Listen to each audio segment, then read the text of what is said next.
Basically, you walk into a Red Lobster on a stormy Wednesday evening. You sit down with your wife and 2 kids. The waiter comes by to take your order as you hungrily ask for the endless shrimp. 15 minutes later, everybody is served. Your wife and kids ordered the endless shrimp as well. As the night morphs into inky blackness outside, you all talk and laugh and eat. You eat plate after plate after plate of shrimp.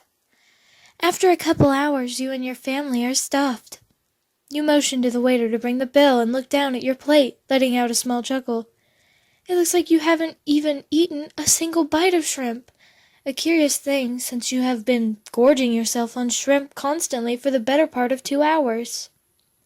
But before you can puzzle over this small oddity any longer, the waiter bustles over to your table and hands you the bill. As you reach over to grab the check, your hand closes instead around a squishy pile of shrimp. There is no check being held out to you, just another plate of shrimp. A loud thunderclap booms outside as you look up at the waiter to ask why he brought you more shrimp instead of the check. When you are suddenly alarmed to find not the waiter, but a giant human-sized shrimp in server attire staring blankly down at you. You spin around in your seat to see if your wife can see the shrimp waiter and are immediately frightened out of your wits. Your wife is no longer seated there next to you. Only another human-sized shrimp wearing your wife's dress and hoop earrings. Numb with horror, you quickly glance across the table at your 2 children. They are both shrimps. You let out a yell as another thunder echoes across the sky, and it begins to rain. You distantly register the start of the torrential downpour outside, which sounds like a large hail as you spare a sweeping glance across the restaurant.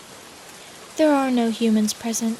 There are only shrimps seated at booths, shrimps seated at tables, and even a small group of shrimps at the bar.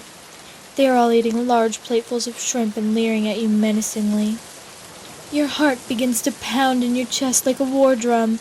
You stumble backwards, half falling over your chair in your haste to get up. You sprint for the door and run outside into the dark, stormy night.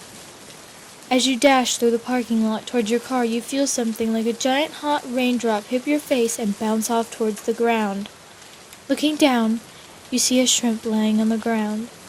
You look across the parking lot and see puddles of shrimp collecting in the cracks in the pavement and across the roofs of the closest cars. Another warm object strikes your head.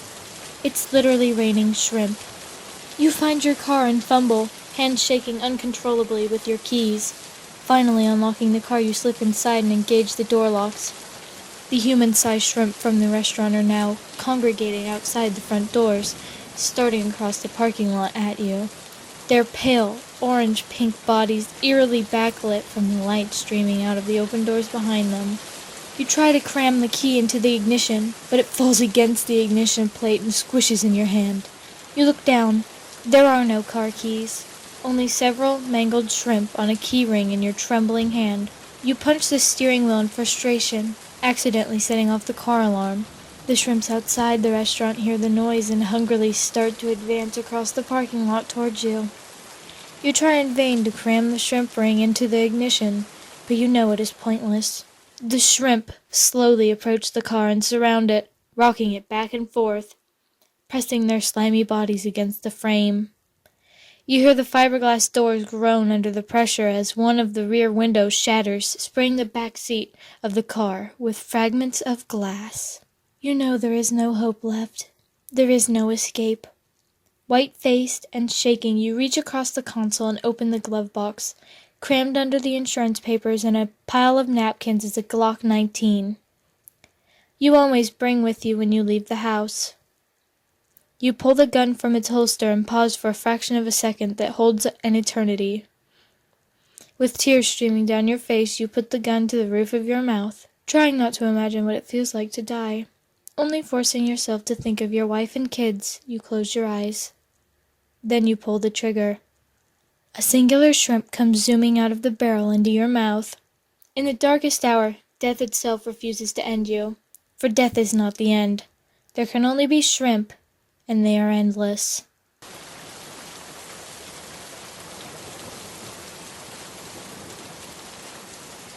trying not to imagine what it feels like to die, only forcing yourself to think of your kids and wife. You distantly register the state